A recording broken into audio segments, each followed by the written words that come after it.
What is up, guys? Welcome back to a new video. Today I am bringing you another delicious video about Call of Duty World War II, and I'm not gonna lie, it feels good to be back to World War II, especially when they put new and delicious stuff in the game. So I kind of stopped playing World War II before the Black Ops 4 beta, and now I'm back. And you know, sometimes it's good to take a break from games, even games we enjoy playing, because when you come back, you know, everything feels fun again. But ladies and gentlemen, today I want to talk about, you know, a few things I didn't have the chance to talk about before in a video, things that are pretty cool in Call of Duty World War II, and it's because of, you know, most of these things that I like this game so much. So you need to understand something. Call of Duty World War II had two life cycles. The first life cycle was when it came out and it was being run by a tyrant, by a guy that didn't want to change anything in the game. The guy just wanted, this is what he was saying, he wanted to keep the game as historically accurate as possible, and that meant the game being boring as shit. So once that guy got a promotion, aka fired, he's probably a janitor in Activision now and no one knows, he's probably locked down in the basement or something. Once he left, a cool guy took charge of Sledgehammer and he started, you know, changing the game from left to right, and it became so much better, guys. So the other day someone was asking me, yo, should I buy World War II or should I buy something else? I don't know what other game he was talking about, but I was like, no, bro, buy World War II, because right now it is a pretty awesome game. Now, to enjoy World War II at its, you know, finest, fullest, you have to most likely buy the season pass so you can get access to the DLC maps and whatever. But hey, it's a good investment in my opinion. I think that World War II really deserves respect because it became a very good Call of Duty game, and there are a lot of things in World War II no other Call of Duty game has done before, and that's why I like it so much, as I said, guys. So without wasting any more time, let's talk about, you know, all these cheeky things they put in World War II. Very recently, they added a new feature to the game, which allows you to share, I think it is the last DLC map, with your friends. I'm not sure if you can do it with all the DLC maps, but I know that it works with the last DLC map. So if you have the Season Pass, if you are a Season Pass owner, you can invite people that don't have the DLC maps, and they can play the DLC maps. This is freaking amazing. I love this because many times, you know, my subscribers cannot play with me because they don't have the DLC maps, and you know, it kind of sucks. But hey, now everyone can play with me, at least you know, the last DLC maps, and everyone can have fun. This is a pretty cool feature, and in my opinion, it should be in all Call of Duty games in the future. And then we have thing number 2 I want to talk about, the parachute tactical insertion thingy. So this is like a feature of the new division, the Commando division, and I think that this tactical insertion is freaking hilarious because you don't spawn in the tactical insertion, you spawn in a parachute, you drop down in a parachute, and you pretty much land where your tactical insertion was.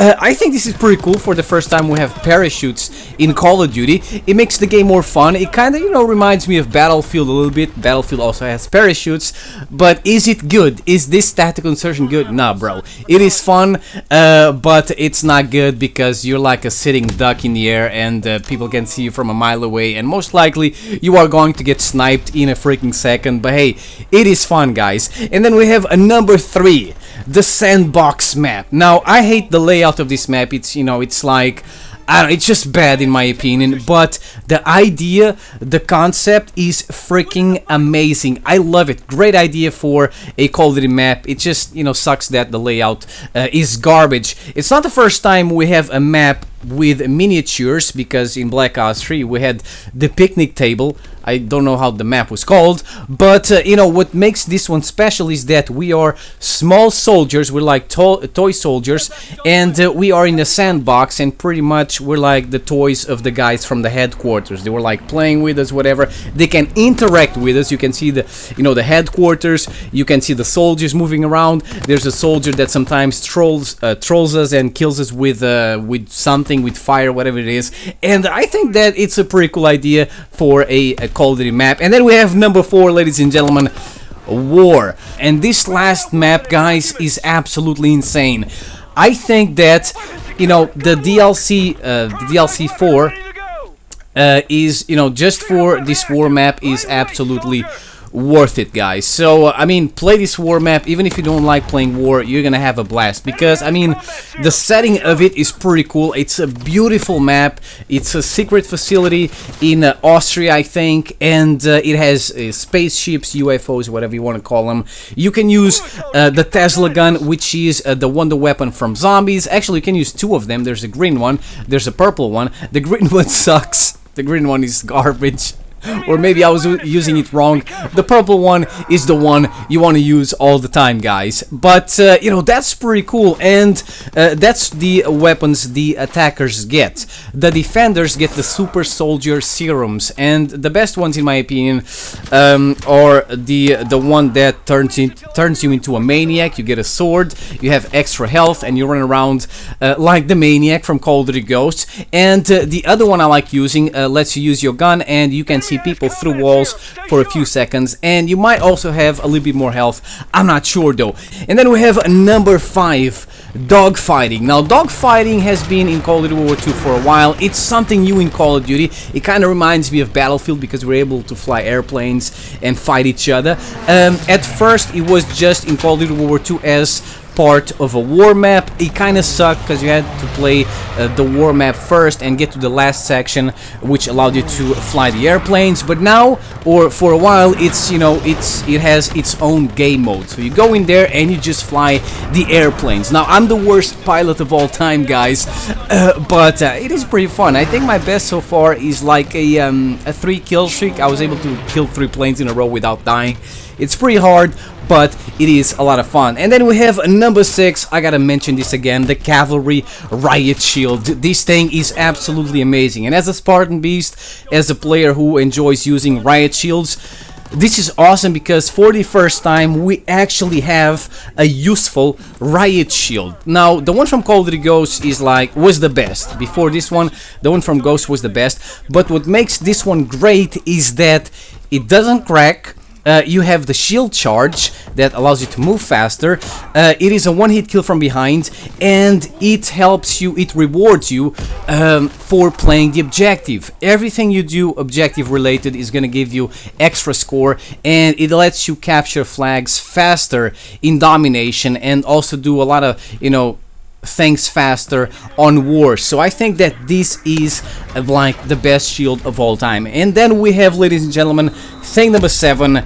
This is something people don't really talk about, but Call of Duty World War II is the only Call of Duty game that gives you 3 ways of earning kill streaks or score streaks, or both of them. So you can get score streaks, you know, just by getting score. You get score by, you know, getting kills. You get score by playing the objective, score streaks.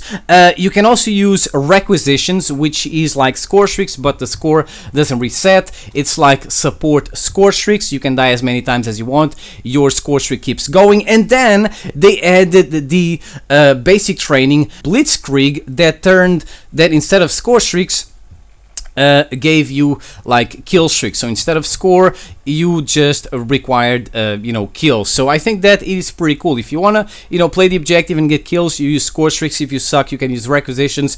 And if you don't want to play the objective, if you are a nerd, you can use the Blitzkrieg, which is like kill streaks. And then we have thing number 8, ladies and gentlemen, the throwback playlist. This is pretty cool because you can use old school perks from Call of Duty 4, World at War, MW2, you know, perks like Stopping Power, Juggernaut, which is great against snipers, if you want to troll people, Martyrdom, and there's a few other, you know, old school perks on this list. I think it is pretty cool, and they are separate from the normal perk. And then we have thing number 9, the Horde Point game mode is absolutely amazing. One of the best game modes of all all time, because you play against other players and at the same time you play against zombies. So it's hard point, but with zombies. And you can also use the Tesla gun, which, as I said, is the wonder weapon from zombies. And I mean, you can run around with the riot shield and kill zombies with swords. You get the flamethrower also. It is a pretty cool game mode. And finally, the last thing I want to mention that Call of Duty World War 2 did great is the headquarters. The headquarters is a cool social place. It should be in all Call of Duty games. You can interact with other people, you can play mini games, you have the 1v1 pit, and you also have game modes in the headquarters like gun game, free for all, and prop hunt. So these are the things I love about Call of Duty World War 2. This is why I think these things are like the main reason why I think World War 2 is so fun. Let me know what you guys think in the comment section below. Thank you for watching. I will see you next time. Peace out.